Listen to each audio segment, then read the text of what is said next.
So hey guys, welcome to exam news. Welcome to मेरे प्यारे class 10th and 12th वाले बच्चों। देखो यार, ये वीडियो क्लास 12th वालों के लिए होने वाली है क्योंकि मेरे हाथ में तुम्हारा फिजिक्स का पेपर है। ये वही पेपर है जो आज हुआ है और ये मेरे पास है सेट 1।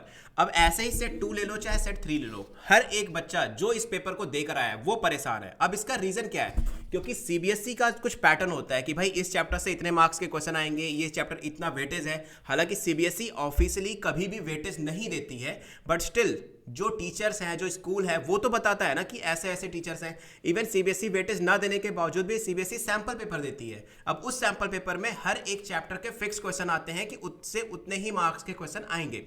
और एक तरीका होता है जिसमें आपको थ्योरी का, न्यूमेरिकल्स का, डेरिवेशन का एक बैलेंस बना के चलना पड़ता है। लेकिन जैसे ही मैंने इस पेपर को देखा और इस पेपर के जो एमसीक्यूज थे ना, वो भी इतने टफ थे कि बच्चों का, जो मैंने पूछा बच्चों से कि पेपर कैसा आया था, मैक्सिमम बच्चों ने क्या किया कि भाई पेपर उतना अच्छा नहीं आया था। अब इसके पीछे क्या क्या चीजें हो सकती हैं यार। चलो पेपर खराब हो गया वो दिक्कत नहीं है, लेकिन आगे क्या होगा?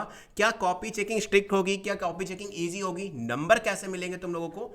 ये सारी चीजें देखो मैं बताता हूं। तो अभी सीबीएसई के ऑफिशियल वेबसाइट से एक पेज मैंने यहाँ पे क्रॉप किया है और ये पेज देखो है सीबीएसई के मॉडरेशन पॉलिसी का। अब मॉडरेशन पॉलिसी सबसे पहले होती क्या है ये देखो। मॉडरेशन पॉलिसी में टोटल ये 5 पॉइंट है। पांचों पॉइंट को समराइज करके बताऊं तो सीबीएसई की तरफ से पेपर को बनाने में कोई भी गलती होती है तो उसके मार्क्स बच्चों को एक्स्ट्रा दिए जाते हैं। कॉपी लिबरल चेकिंग होती है, मार्क्स थोड़े बढ़ाकर दिए जाते हैं। बढ़ाकर इन द सेंस कि अगर बच्चे ने 1 मार्क्स का लिखा है तो 1.5 मार्क्स दे देंगे, 2 मार्क्स तक दे देंगे। तो सीबीएसई अपनी गलती को एक्सेप्ट करते हुए मॉडरेशन पॉलिसी को अप्लाई कर देती है। अब देखो यहां पर अगर बात तब भी नॉर्मल थी जब हमारे पास 3 सेट थे, सेट 1, सेट 2 और सेट 3। तीनों में से कोई एक सेट टफ या फिर 2 सेट इजी आते तो भी समझ में आता कि चलो ठीक है ये नॉर्मल कंडीशन है, हो जाता है ऐसा कभी कभी। लेकिन मैंने तीनों ही सेट के स्टूडेंट्स की बात की, बहुत जगह बच्चों के इंटरव्यूज देखे, लेकिन उन सब का कहना यह है कि सर पेपर जिस फॉर्मेट पे बनना चाहिए उस फॉर्मेट पे पेपर नहीं बना है। अब इसके पीछे बहुत सारी रीजंस हो सकते हैं। हो सकता है सच में पेपर लीक हुआ हो और सीबीएसई ने एट रैंडम पेपर बनाया हो, ये पॉसिबिलिटी है इस चीज़ की, इसको डिनाई नहीं किया जा सकता। क्योंकि पेपर के पैटर्न को भी अगर आप देखोगे ना ध्यान से, तो ये पेपर का जो पैटर्न है, जो प्रिंटिंग चीज़ें हैं, जो प्रिंट करने का तरीका है, वो सेम मैच नहीं कर रहा है जो आपका फिजिकल एजुकेशन का पेपर था। आप ध्यान से नोटिस करना, बहुत ज़्यादा चीज़ें आपको डिफरेंस देखने को मिल जाएंगी दोनों पेपर के अंदर।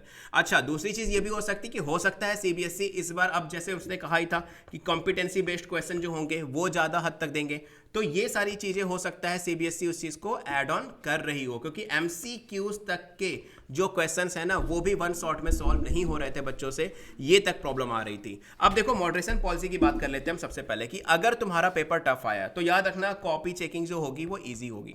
कॉपी चेकिंग क्या होगी? बहुत ज़्यादा इजी होगी, प्लस बढ़ाकर तुम्हें मार्क्स दिए जाएंगे। मतलब जहां तुम्हारे अगर 2 मार्क्स आ रहे हैं किसी क्वेश्चन में, तो इसकी जगह तुम्हें 2.5 मार्क्स दिए जाएंगे, जस्ट बिकॉज क्योंकि मॉडरेशन पॉलिसी अप्लाई है और फिजिक्स में मॉडरेशन पॉलिसी अप्लाई होगी तो मार्क्स बढ़ाकर दिए जाएंगे। तो ये गलती सीबीएसई की है।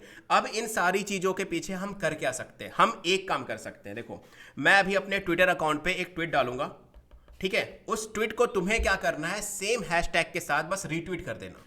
रीट्वीट कर देना। ट्विटर का अकाउंट में, ट्विटर का जो लिंक होगा ना वो मैं डिस्क्रिप्शन बॉक्स में डाल दूंगा। देखो यार, ऐसे तो सीबीएसई नहीं सुनेगी, हम सबको एक साथ आना पड़ेगा और उस चीज़ को अपोज करना पड़ेगा इस चीज़ का कि देखो गलती हमारी नहीं है, हमने तो पढ़ा था, हमने जो वेटेज सिस्टम था वही पढ़ा।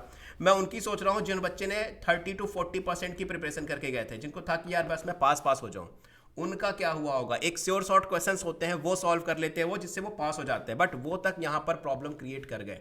तो सिंपल तुम्हें कुछ नहीं करना है, मैं तुम्हें बता दूं, सिंपल मेरे ट्विटर अकाउंट या फिर जिसको मॉडर्नली हम एक्स कह रहे हैं, तो एक्स के अकाउंट पे चले जाना। वहां जो मैं लेटेस्ट ट्वीट किया रहूंगा ना पेपर को लेकर, फिजिक्स पेपर को लेकर, उसमें हैशटैग डाला होगा मैंने, तो सेम हैशटैग के साथ तुम भी क्या करना, रीट्वीट कर देना। जितना ज़्यादा रीट्वीट करोगे ना उतना ज़्यादा सीबीएसई इस बात को सुनेगी और सीबीएसई तक जब ये बात पहुंचेगी तो obviously moderation policy definitely apply हो जाएगी।